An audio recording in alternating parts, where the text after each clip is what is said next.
meeting here in this chamber.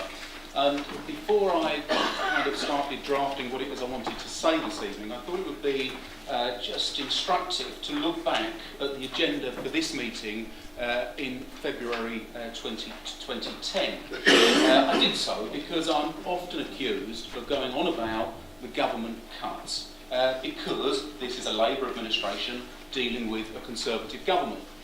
In February 2010, we of course had a Conservative administration and a Labour government. So it is interesting to look and see what the situation was like then. And while it's always difficult to compare directly, because governments change the way they hand out grants and councils get new responsibilities given to them, sometimes, but not always, with extra money attached, the language used in that report is still interesting. So in 2010, the agenda stated, and I quote, "The formula grant for 2010-11 is 59.765 million. This is a 3% or £1.75 million increase over 29-10 on a like-for-like basis." Mr Mayor, a 3% increase. It continues. In 2010-11, the Council is anticipating the receipt of £9.998 million of area-based grant and £25.132 million of specific and special grants. This is a like-for-like increase of approximately 2.3% and 11.1%, respectively, over 29-10. Mr Mayor, a like-for-like increase of approximately 2.3% and 11.1%. And even then, Conservative members complained that the government wasn't being generous enough to Thurrock Council. Now, I'm not saying that the word increase isn't used this year. It is. Here's an example. In this settlement, circa £9 million of health-related funding, previously financed by the Thurrock Clinical Commissioning Group, has been included within the 2015-16 spending power, thus increasing the headline amount available for local authority services, despite most of this money going to fund NHS services locally rather than being available to the council. My favourite increase reference is recommendations. That this council confirms the council tax band D for 2015-16 at £1,124.64, representing a 0% increase. Mr Mayor, that was a difficult decision. In fact, probably the last in a very long line of difficult decisions that we've had to take in the past few months when setting this budget. And I believe that this budget, this balanced budget, has been the toughest that I have ever been involved in setting here at the council. And yes, I will say it again, instead of increases, the past 5 years have been a non-stop catalogue of cut after cut after cut.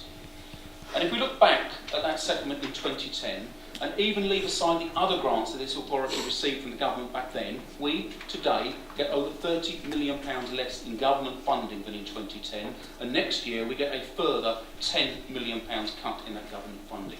In fact, the cut in funding to Thurrock Council since 2010 will have been £35 million.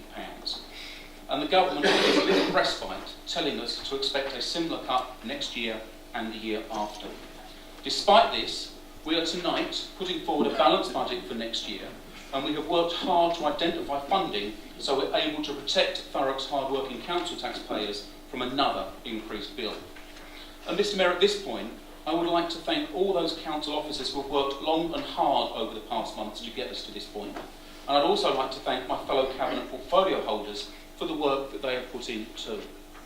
But perhaps more importantly, I want to thank members of the Overview and Scrutiny Committees who have also put their time and effort into helping us formulate the budget that we are proposing this evening. Now, some of that work has been in the headlines. So, for instance, Councillor Hebb's efforts with the voluntary sector, as an example. His chairing of the special Overview and Scrutiny meeting enabled voluntary groups to have their say and for the council to respond, and more importantly, for each of us to gain a better understanding of the other's position. This has led to changes to the proposals that have been agreed by all. Equally, Councillor Kelly chaired the member group with Councillor Snell and Councillor Gray, looking into issues surrounding Transvaal and its funding. This again brought about a sensible compromise, leading to Transvaal seeking new funding routes and added to the savings needed by the council. Excellent work by all involved. I also want to highlight the work, the contribution of Councillor Johnson, specifically on council tax exemptions. His non-partisan, common sense and workable proposals are also very much appreciated. And of course, Cleaner, Greener, Safer Overview and Scrutiny Committee for their work looking at the possibility of moving to fortnightly bin collections. I'm loath to mention everyone, Mr Mayor, but these examples show that it has been a truly cross-party effort, with members from every political group having an input, and I am pleased to say that each of those scrutiny recommendations has been fully accepted by the Cabinet. And the work of Overview and Scrutiny shows that proposals we've put forward have had a proper and rigorous scrutiny from democratically elected members and are not issues that have been sprung on members suddenly. They have been carefully costed and carefully scrutinised. They've been in the public domain in some cases for the best part of the year, and often they've been discussed in the media too. There have also been a dozen opportunities for portfolio holders to be questioned directly about their plans at 7 Cabinet and 5 Council meetings since May. That is why I am confident that we've created the right package for Thurrock. But I must also emphasise that this is also the starting gun for both the coming election campaign and for us to seriously start looking for the savings needed to ensure that the 2016-17 budget will be equally discussed and once again, of course, balanced. Just for a moment now, I want to move away from the controversial revenue budget and talk about capital. Those of us here in the Chamber, of course, understand the difference, but many voters and council taxpayers ask why it is that the council calls foul and complains about spending cuts in one area, yet seems to have no problem in spending in another. As I've said before at Cabinet, capital spending is for building and creating. The money in this pot is not legally allowed to be used to subsidise the general fund. The example I often use is that if at home you buy a new car, that's capital spending, and you may well have to borrow to buy that car.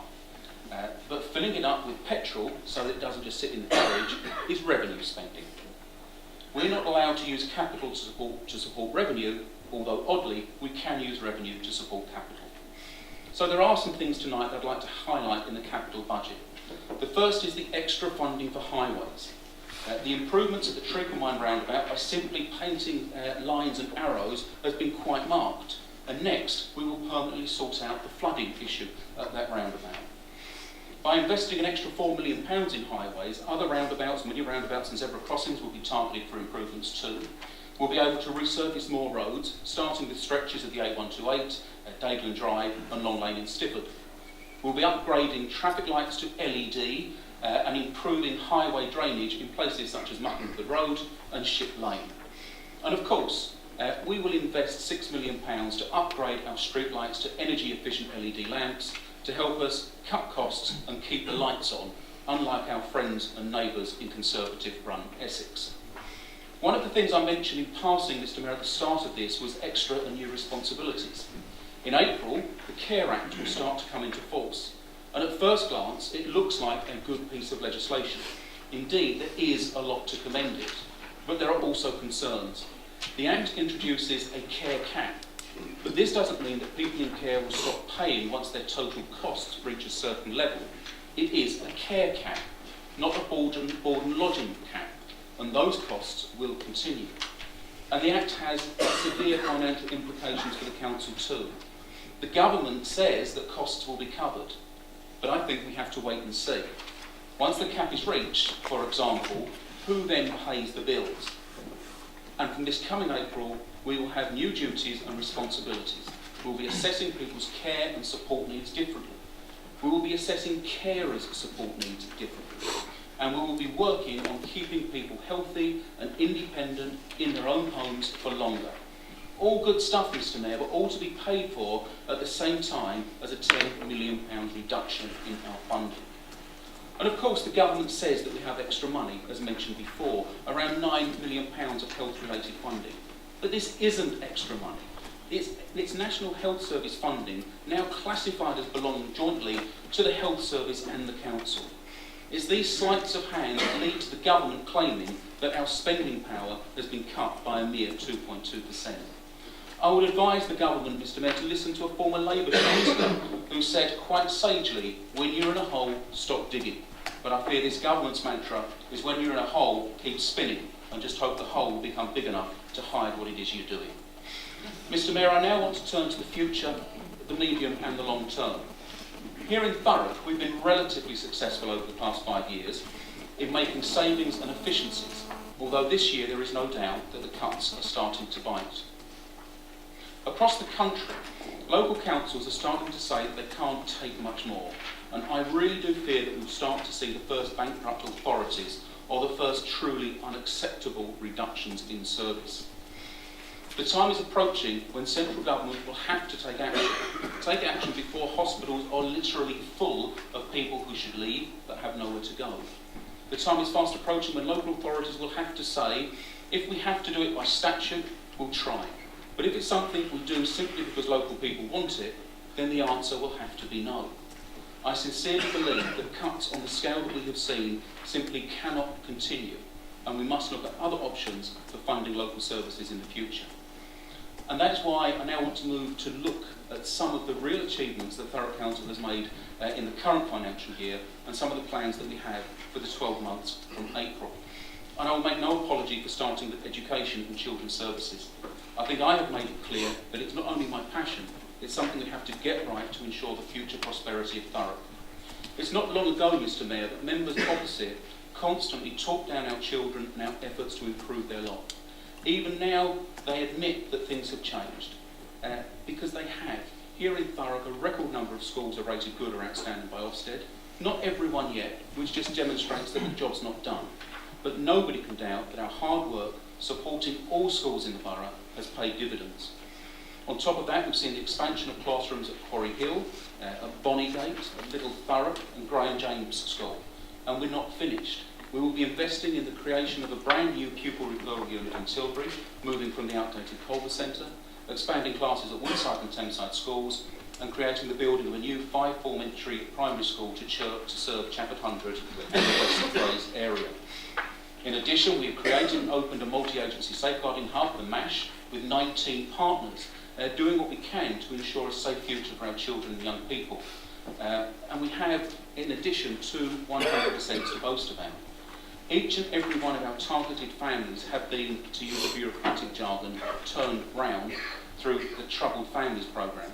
And Thurrock is alone in the country knowing where every single young person who is not in education, employment or training is. That means that we can target them all and none should be slipping through the net.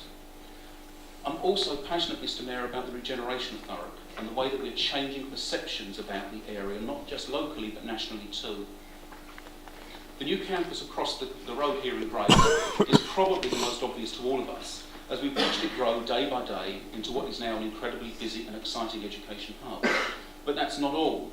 The Royal Opera House Costume Centre at High House will be completed next month, embedding that worldwide cultural icon deep into Thurrock's life, as a borough, as individuals living here, and in the perceptions of those looking at us from outside.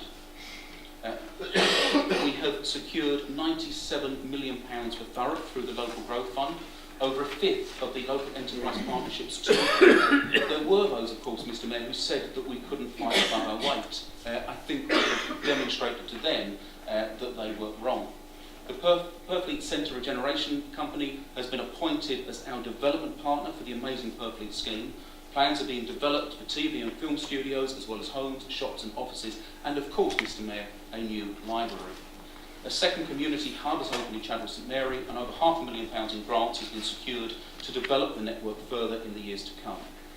On the work front, magistrates' courts conversion to business units is making excellent progress, due to open in the summer, and demand is already strong.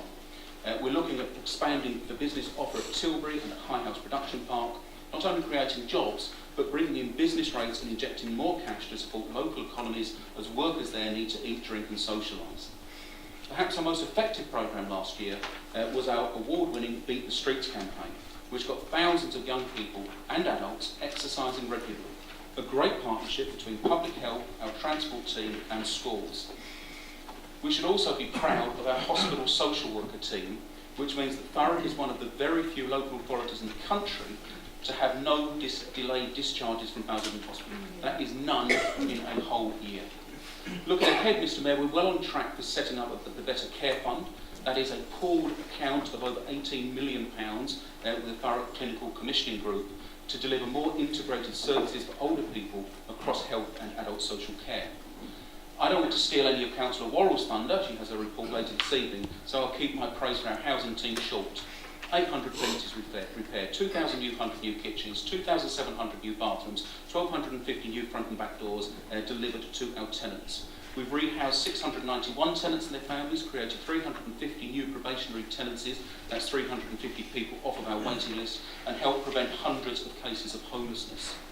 And then you only need to look around to see the council house building starting, and it won't be long before Gloriana starts building for the private sector too, having won planning permission for 127 new family homes in Tilbury. Mr Mayor, I've already touched on transport, improving our roads, backing beat the streets, but we've also gained about £115 million over the next 3 to 4 years for improvements to lighting, highways, the A13 widening, Stanford and Hope railway station, cycling paths, working on the new improved one-way system in and around Grays. And we shouldn't forget just how the council has worked with local communities to keep up the fight to prevent another river crossing ruining our green belts and ruining the air that we breathe, as well as guaranteeing local people years of continued congestion. Our campaigning has had a major impact on government, forcing it to think again and to delay decisions.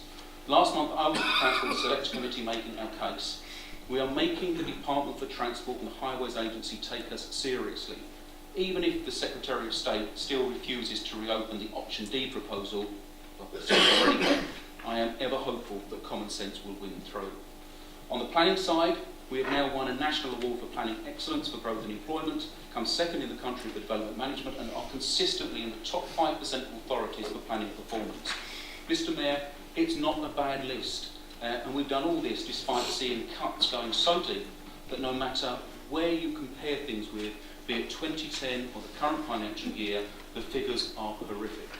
10 million down on this year, a cutting grant of a quarter, 35 million down on 2010, well over half the grant, and next year we're expecting another 10 million reduction, taking our support from government down from around 30 million to 20 million, or a £45 million cut since 2010.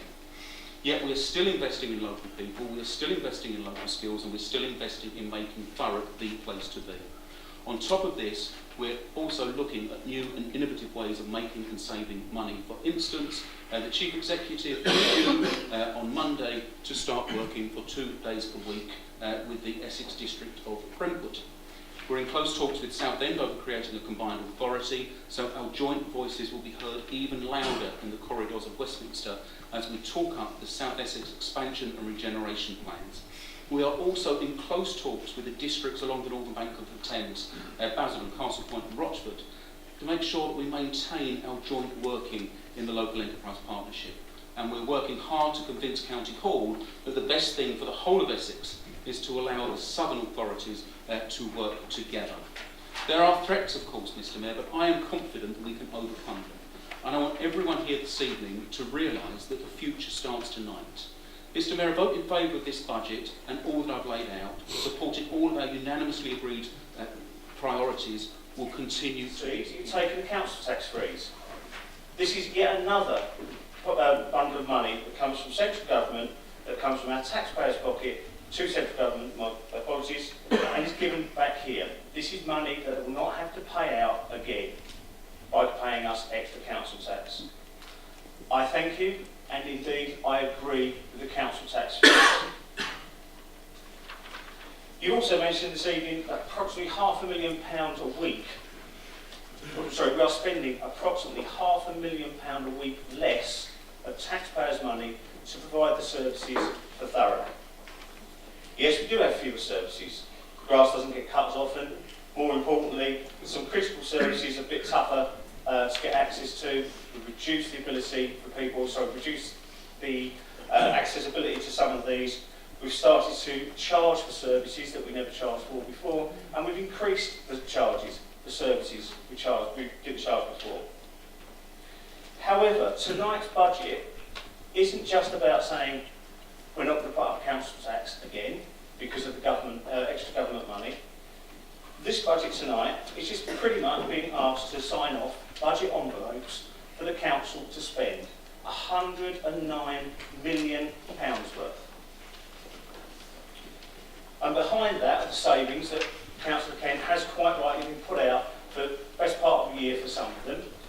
And a lot of those I agree with. An awful lot of those I agree with. But what I can't agree to is just blindly signing up for budget envelopes. Because for doing that, we are blindly signing up to less grass cutting, less street cleaning, probably less library services, cuts to the CAB grant, and many, many others. These are services that do need to change. Indeed, again, Councillor Kent tonight said that the library service needs to change. I couldn't be in any more agreement with him. All of our services need to change. Indeed, where we have changed them, we have saved the taxpayer nearly £500,000 a week in Thurrock alone. So no, I will not be voting blindly for budget envelopes. I can't do that when we spend £10,000 a year or thereabouts on translation services that we do not have to statutorily supply. When we're spending nearly £40,000 on one paid union member. Where we supply nearly £1 million worth of commercial type services, and I will use one example only, Grays Beach Cafe, which should break even, but costs us £40,000 a year to run. There's many other services like it that need to break even, not to be subsidised from the budget. If you want to get into the delve into this, you will see the budget lines have no affordable budget for them to operate. So somewhere along the line, budgets in this budget envelopes within Thurrock are taking a hit to make these commercial services operate. That isn't fair. And even worse than that, despite there being £500,000 a week less for us to spend, we have managed to spend more than £9 million extra a year on 40 extra staff to supply fewer and fewer services. Only in local government, and probably only in Thurrock, would you have more staff being paid a lot more money to do less and less. That is one good reason I would not be voting for the budget itself. Everybody knows the Conservative group have been trying to use a zero-based budget approach to the way that we collect and spend taxpayers' money. A zero-based budget approach means we know exactly what we need to spend statutory, we know exactly what residents expect us to spend, and if it's reasonable, we would be spending that money. If we had a zero-based budget here tonight, we would be able to see a lot of those things that I've mentioned are costing the taxpayer money. If we didn't supply those services, we could possibly even be at the point of having a cut in council tax. Or, as I would prefer, to have that money spent on more improvements to the roads, or more improvements to our libraries, or more improvements to our schools. I would also like to see free Saturday parking for all council car parks. This will help our small businesses in the form of shops no end. It would mean they'd be able to compete on a more even playing field with places like Lakeside and places like Bluewater. I would also want to see services like the Citizens Advice Bureau. Yes, it needs to change. Yes, it needs to get part of the National Citizens Advice Bureau Association. But what it does need is money thereafter to supply those vital services to our residents who do find themselves being evicted by landlords, who do find themselves in trouble with their council tax, who do find themselves in trouble with money lenders, etc., etc. We've also heard tonight, of course, that we've got another £10 million of cuts coming. Well, guess what? If there was a change of government tomorrow and our friends across the way there were in charge, nothing would change. Indeed, their Chancellor is on record saying nothing will change. So to continue to bash the Conservative-led government on cuts, cuts, cuts, when they have no alternative plans forward, is just wrong and is just telling half a truth. That's not quite a lie, but it's half a truth. So no, I really cannot agree to this budget this evening. I cannot agree to save 10 million here, 20 million there, 30 million at another source, not without details of how that money is spent. As I've said, I agree with a significant amount of the cuts that have been proposed by the Cabinet this year.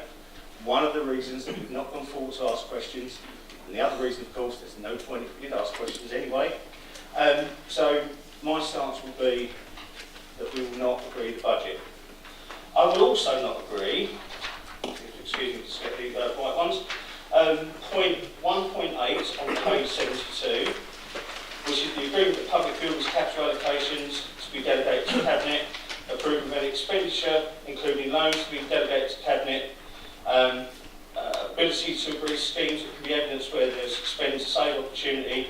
I'm quite happy for that money to remain as a delegated to Cabinet for expediency purposes. And the approval of any expenditure, including loans and equity advances to Gloriana. I cannot agree those this evening. So for clarifications, that's 1.8.1, 1.8.2 and 1.8.4. I do not believe Cabinet should have the delegated authority to make those decisions. When we get to the statutory resolutions, these tie in with the budget envelopes. I cannot agree those budget envelopes. As I said, I agree with the council tax freeze. I would like to have seen a cut if we'd had the details to say we were able to do so, but we cannot agree them. Thank you, Mr. Mayor. To know quite how to. I thought that was a rather kind of rambling response to the budget that didn't really address any significant points. Councillor Gledhill refers to the budget envelopes. Now, those budget envelopes have been put together by Cabinet month in and month out. There have been 7 Cabinet meetings since May, each of them with a Shaping the Council item detailing the latest budget proposals and setting out how those budget envelopes are being prepared, what the savings are within those budget envelopes and where and how they should be implemented. Obviously, over the months things change. Those changes were detailed too. And not once did Councillor Gledhill come to Cabinet and question these proposals.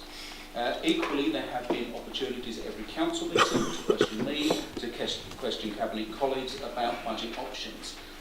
Opportunities missed, not taken, month in, month out.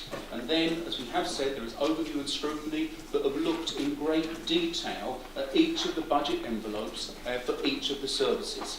So, cleaner, greener, and safer have had the budget savings and envelopes at 2 of the 3 meetings. Children's discussed in July and November and January. Health and Wellbeing, let alone the Health and Wellbeing Board, have had budget items in July, September and January. Planning, Transport and Generation in July and January. You know, there have been plenty of opportunities to see how the budget envelopes were being put together. I really struggle to understand what more information, what more access it is that Councillor Gledhill would have wanted.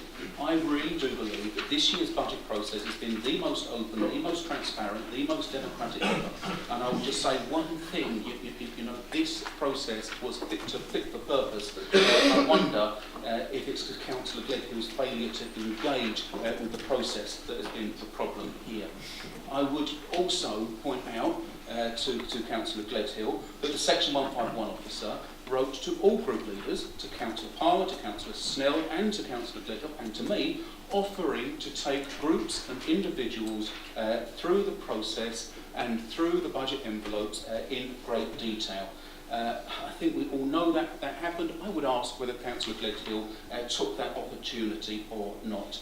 Because after all, that is what our officers are paid for, to provide informed, non-political advice. We don't have to take that advice, but it's there if it's wanted. Councillor Gledhill says that he doesn't like the process. Yet, Mr Mayor, he has had plenty of opportunity to challenge it and to say so before tonight. He's had the chances to question the process when it was agreed at Cabinet back in August, for example, but again, he didn't. Mr Mayor, it does seem that he can't ask questions about the budget. He can't ask questions about the process. All he does is blusters, puffs, rants and bullies and hope that nobody actually examines what he says. on the two specifics that Councillor Gledhill raised. One is this idea of how comes, if we're making all these cuts, we have more staff.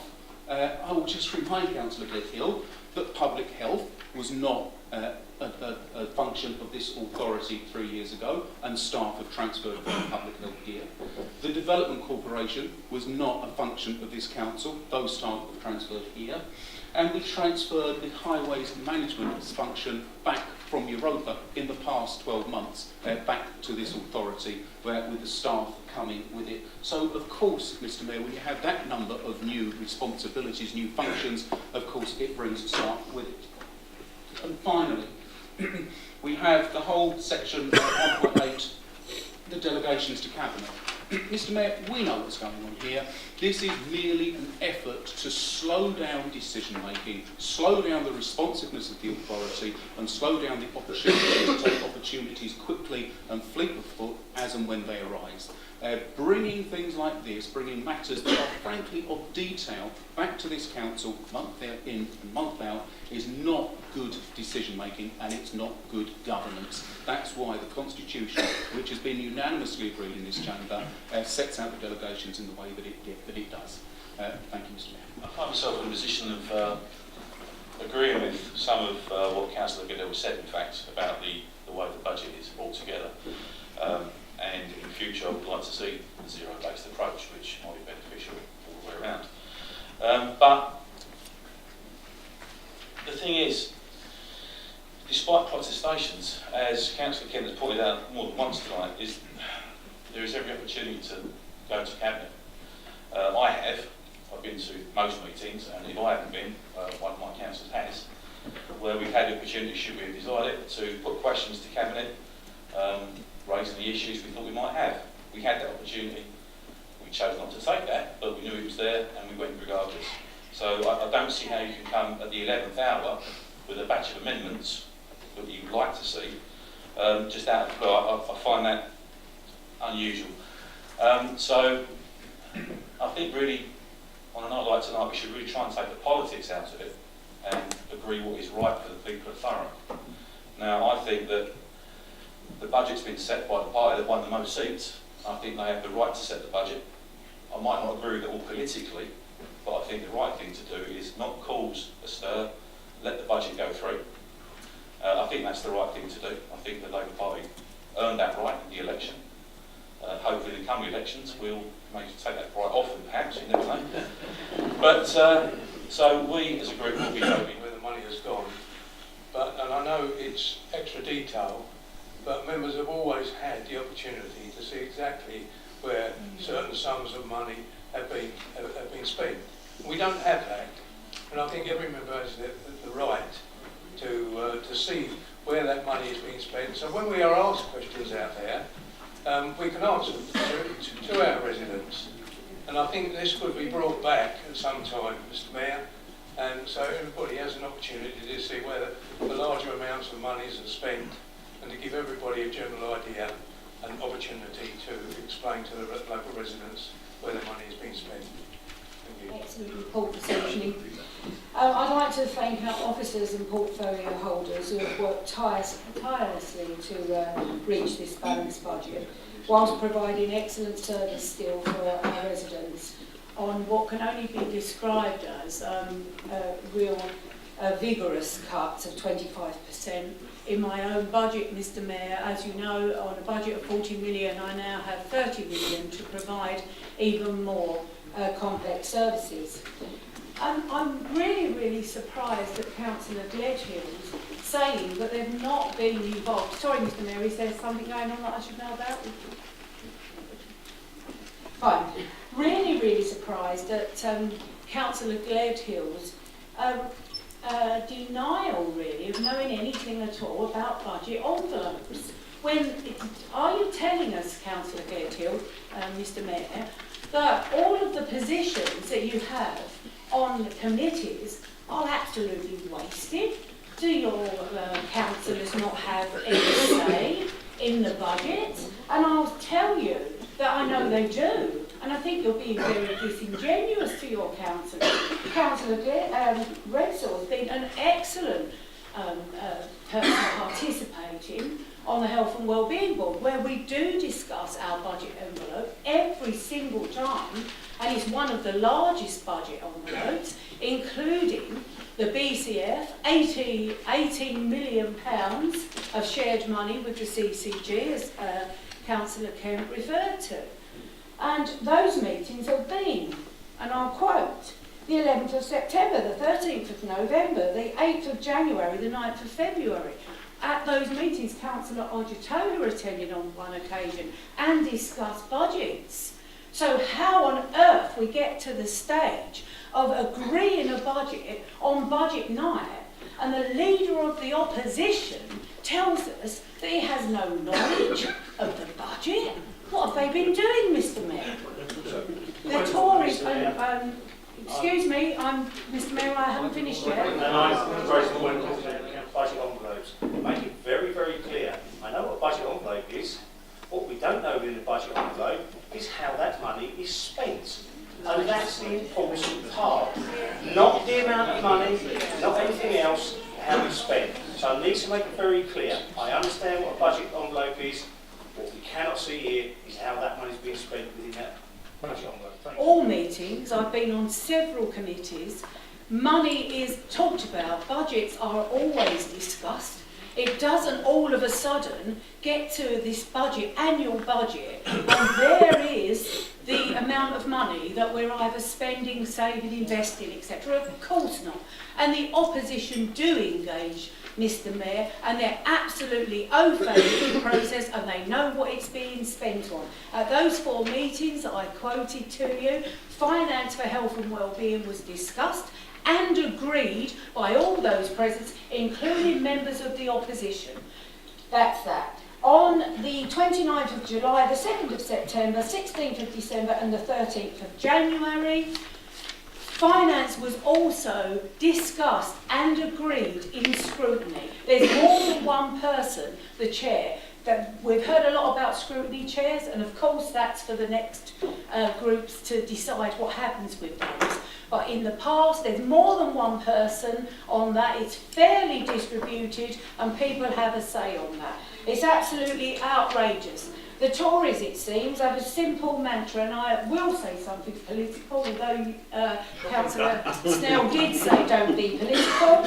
The Tories, it seems, have a simple mantra, Mr. Mayor, so-called zero-based budgets. Unfortunately, while they talk of their game, say it enough times and people might start believing it. The only zero I see is zero ideas, zero engagement and zero-based questions.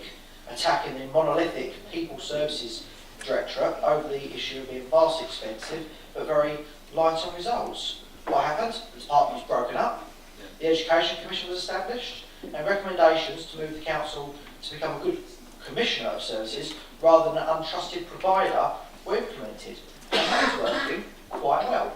And I will say that to the administration.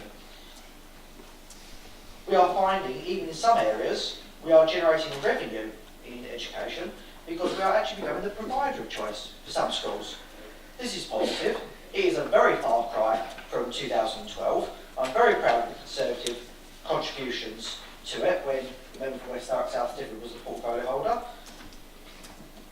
And I do commend my colleagues opposite.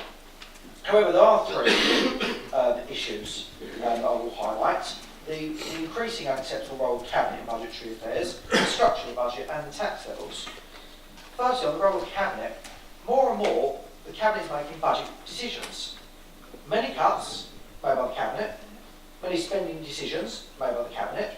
These decisions are on vast tome-like agendas that the vast majority of members do not get to vote on. This is wrong. We are all taxpayers. Councillor Kent said that the Cabinet system is to allow the Cabinet to be fly to book with decision. I will say this very clearly. My taxpayers in homesteads are not yours to be fly to book with, Councillor.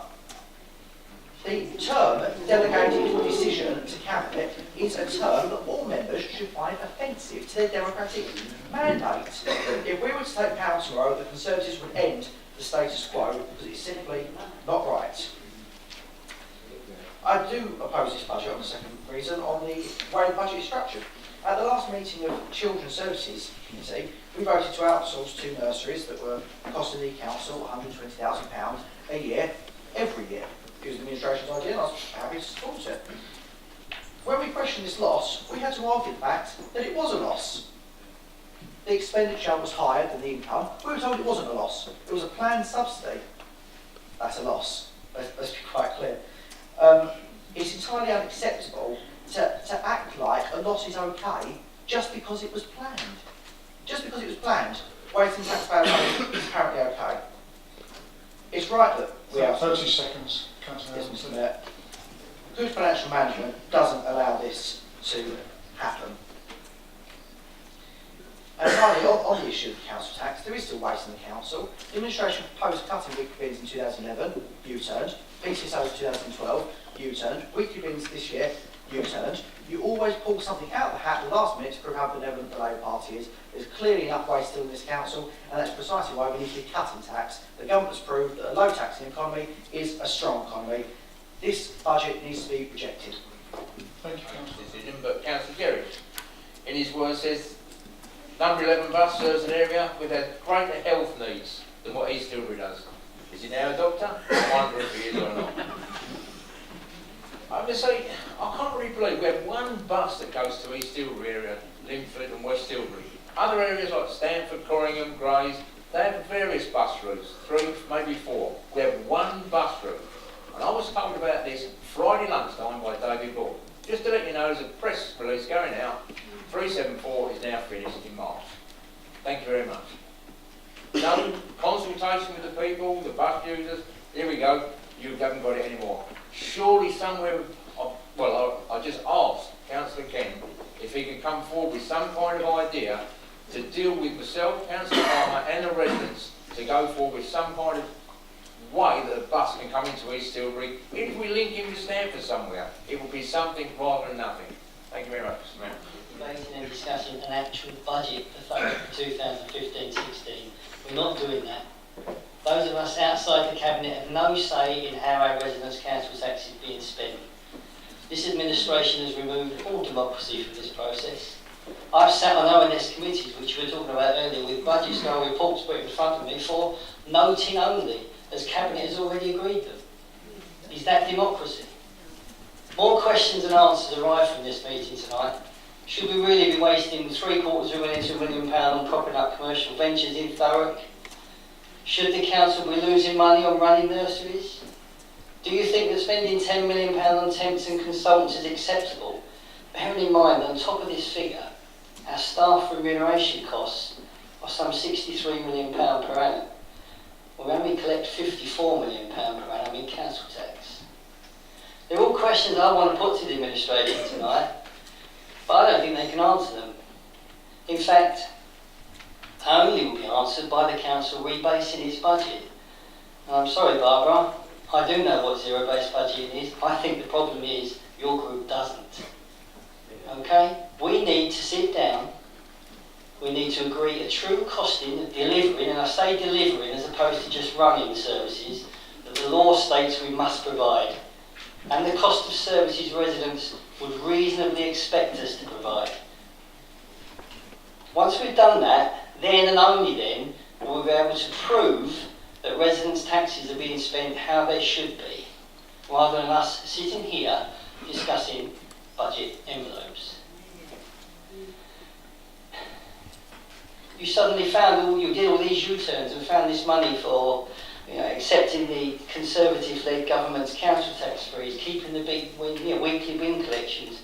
Who knows? Maybe a proper zero-based or rebased budget could result in that council tax cut, something which our hard-working residents would appreciate.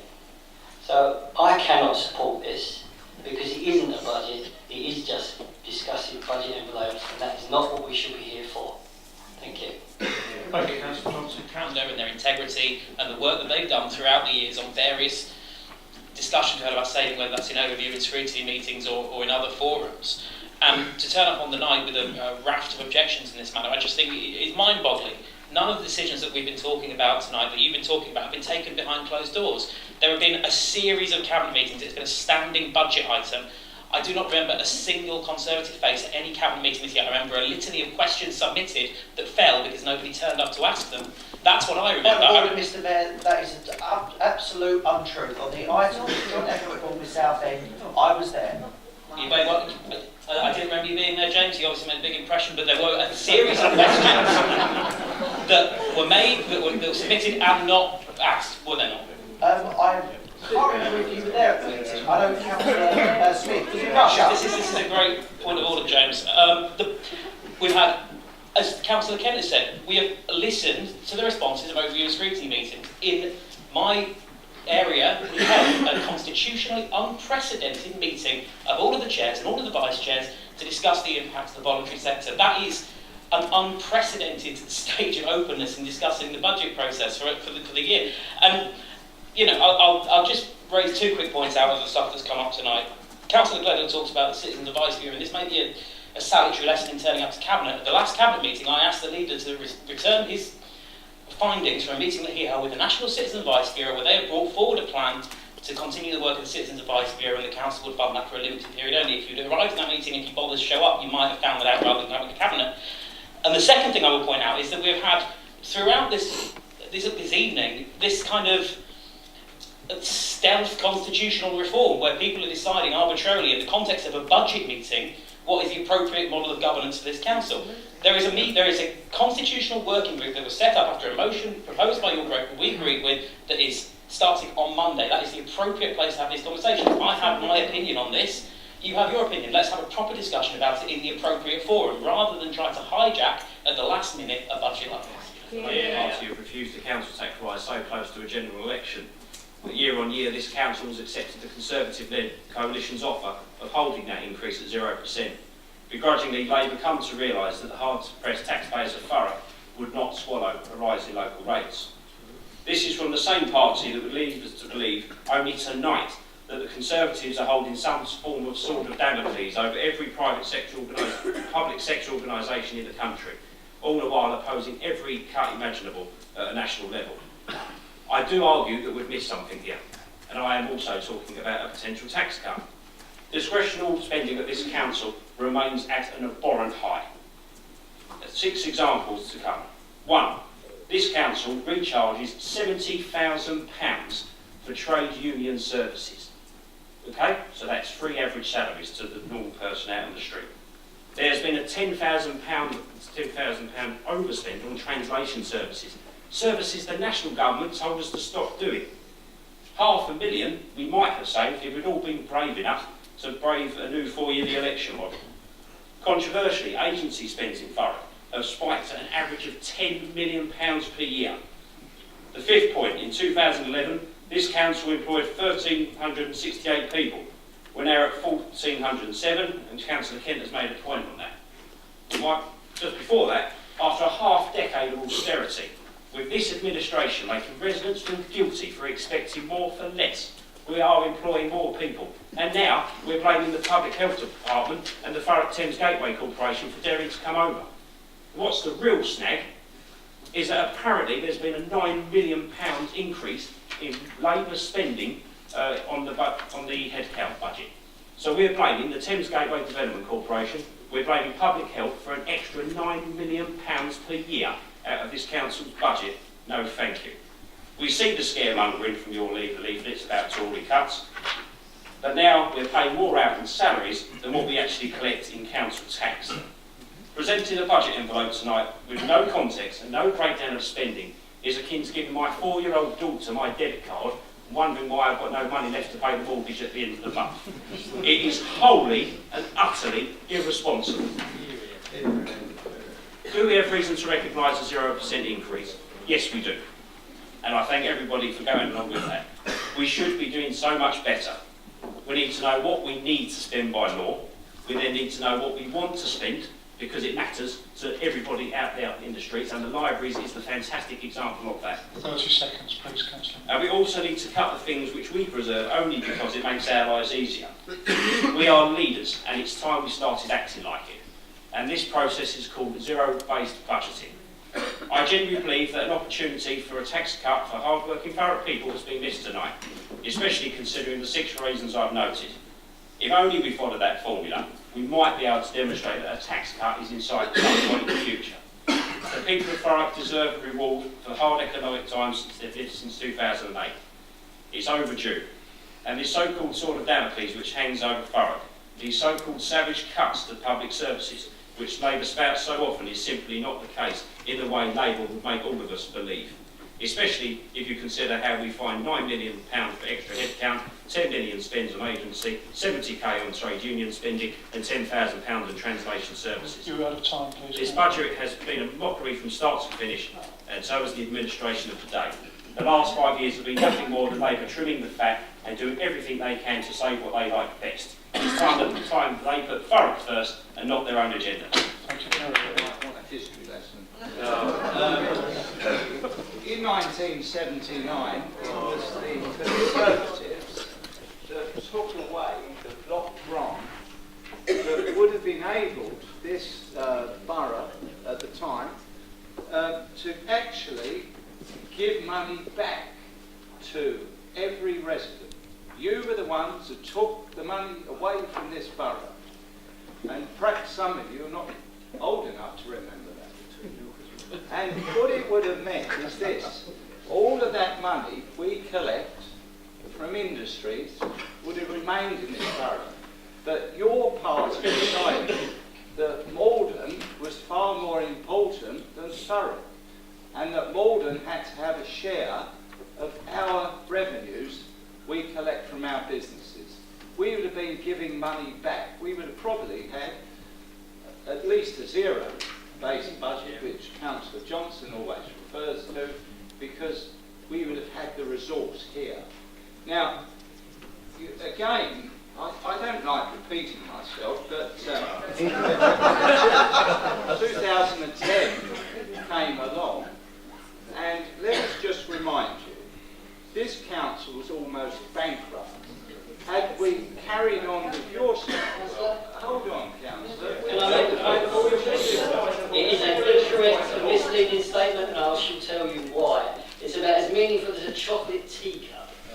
All councils need to adjust their spending to reflect their budget, so that allegation could have been used against any of the last 4 years at some point in the financial calendar. And just to point out again, it is an individual who becomes bankrupt, whereas a company or an organisation such as the council will be liquidated or wound up. Councillor Johnson, that is actually a point of order. I think you're right. It's an incorrect statement. It's an incorrect statement. So I'm not allowed to, for an incorrect statement, I'm not allowed to make a point of order. Not for that reason. What reason? It's an incorrect statement, Mr. Mayor. Point 19.30 political points is about transparency. This budget, or this budget proposal as it's written, is not transparent. We put onus on charities, on school governing bodies to make sure that they have all the details of the budget presented before the appropriate authority when they're making that decision. Unfortunately, in this case, we don't have that. We don't have that information. I'll give you a couple of examples. On page 79, Mr. Mayor, you have a proposed new home bonus. We say there that we expect 2.96 million, all right, in there. I don't see how that is coming in.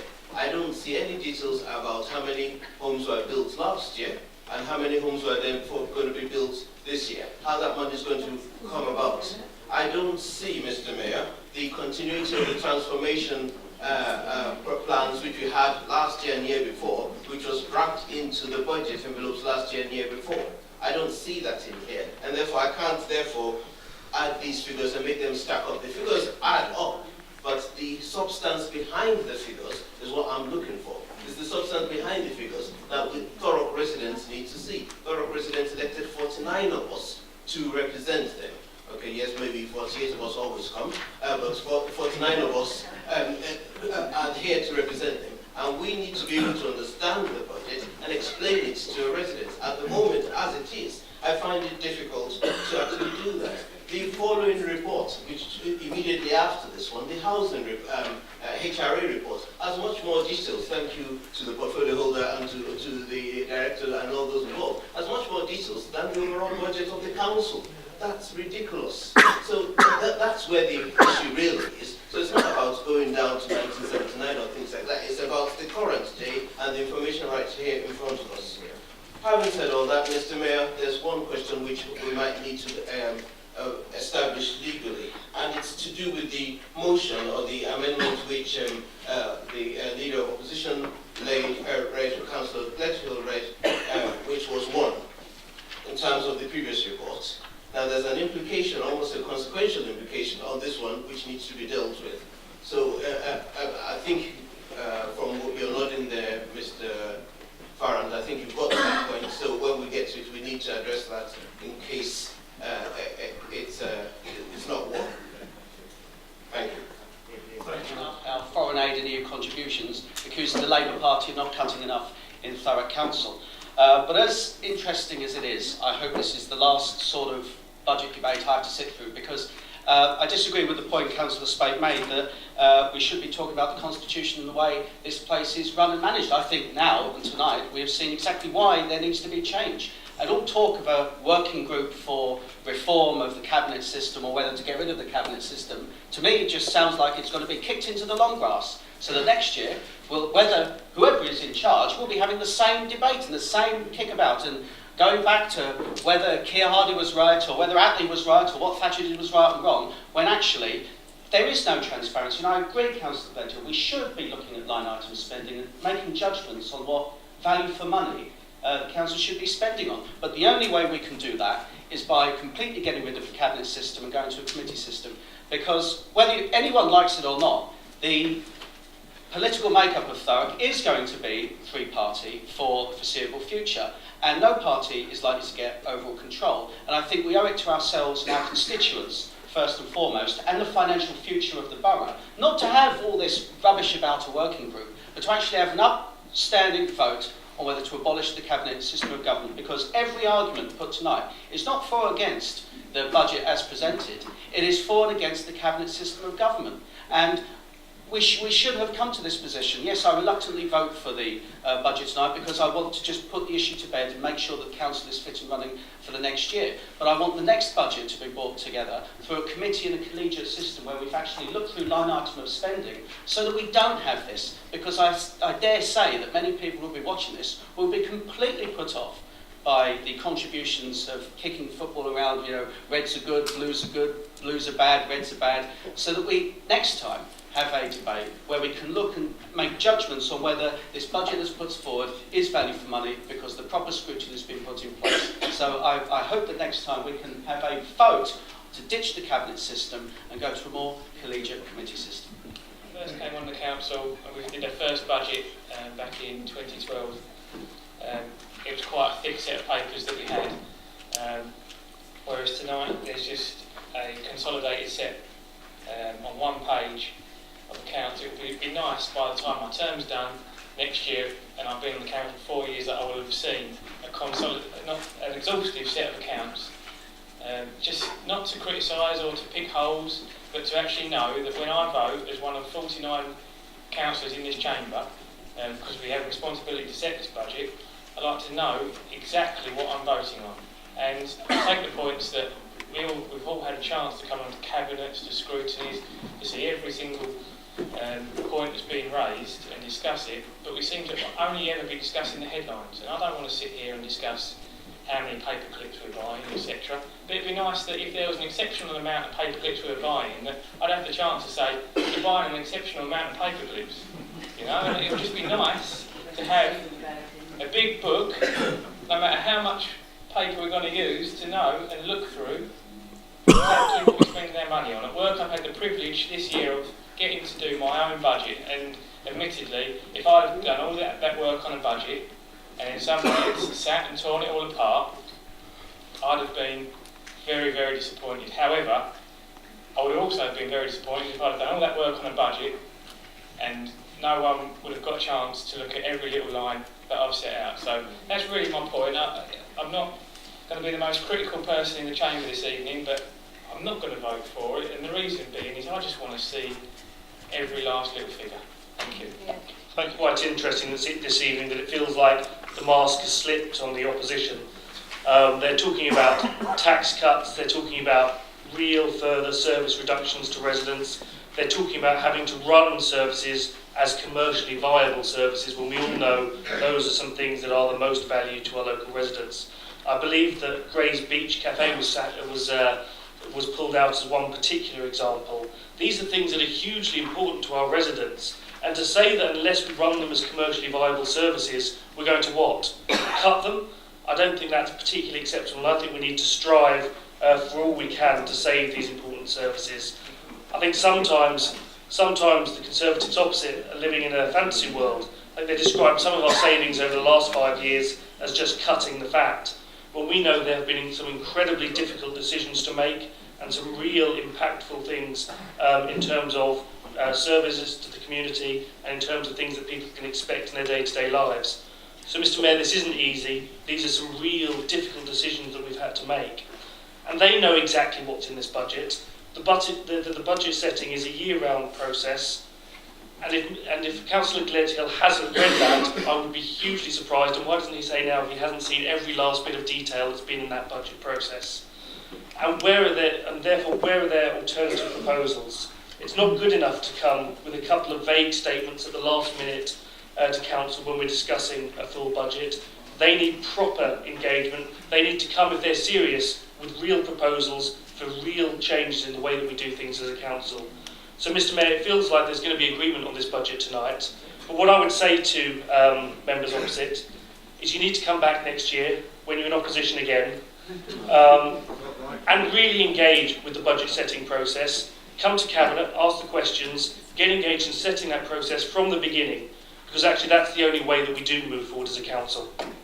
Thank you, Councillor. I'll try to address some of the points that have been raised. To Councillor Perkins on bus, of course we will look to see what we can do to mitigate the worst impacts of that service cut. I can't give my word, but both Councillor Gerrard and I will work with officers, work with you, work with the councillors little as well to see what we can pull out of the fire in what is really difficult space. On some of the general points that have been made, I have to say, the last time I heard Conservatives talking so passionately about cutting council tax was before the all-out elections of 2004, when they stood in this chamber and said, elect a Conservative council and we will cut council tax. We all know what happened then. In the following 6 years, they put council tax up by 27%, Mr. Mayor.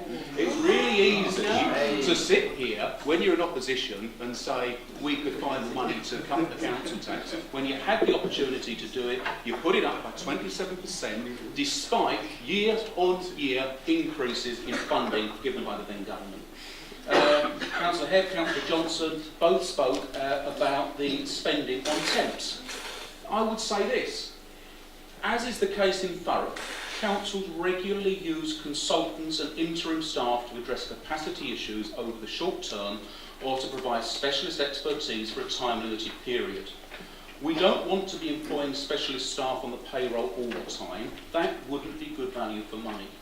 The staff employed as consultants or interims, as you would expect, are engaged in fixed-term projects, particularly capital projects, where short-term expertise is required. Examples would include IT, highways and regeneration projects. And it is important, if the council is to be successful, that it has the necessary expert impact. Mr. Mayor, I hope that makes sense to everyone. It may sound familiar to some because they're not my words. They're the words of Councillor Haigh when he was leader of the council and was asked the same question at this meeting in 2010. And I have to say, Mr. Mayor, it was true then as it's true now. The difference today is that most of the agency spend goes on providing care for the elderly, interim lawyers and social workers, where we struggle to recruit, as does every local authority across the country. We are not spending, as we were in 2010, vast sums on an external interim chief executive, an external interim director of finance, an external interim director of change, whatever that was, or a host of other senior external interims. Nor, Mr Mayor, are we paying £800,000 for an external improvement board that needed to be put in place to help resolve the issues that would be setting this council in those days. And just for absolute clarity on interim consultants, cost of consultants 2010-11, £1,761,000, the last Conservative budget. This year, £737,000, a cut, Mr Mayor, of £8 million. We've heard it's £10 million a year for agency staff. 2010-11, 6.7 million. 11-12, 5.493 million. 12-13, 5.98 million. 13-14, 7.1 million. It's not £10 million, Mr Mayor. As Councillor Haig said in 2010, there are always times, always cases when you need that external help, and we shouldn't be scared to take it. Councillor Hebb raised a couple of other issues, trade union facilitation time. I have to remind Conservatives the Conservative budget of 2008 agreed to scrap trade union facilitation time. They never implemented it. Why didn't they implement it? Because when they examined it properly, they found it would be more expensive to cut it than to keep it. And 4 yearly elections, you know, it's a shame. We voted on 4 yearly elections not long ago, and there were Conservative members, as well as Labour members, as well as Ukip members, that voted to stick with the cycle of elections 3 years out of 4. Mr Mayor, I've enjoyed the debate. I think we've had a good debate. I propose that we now put it to the vote. Thank you, Councillor.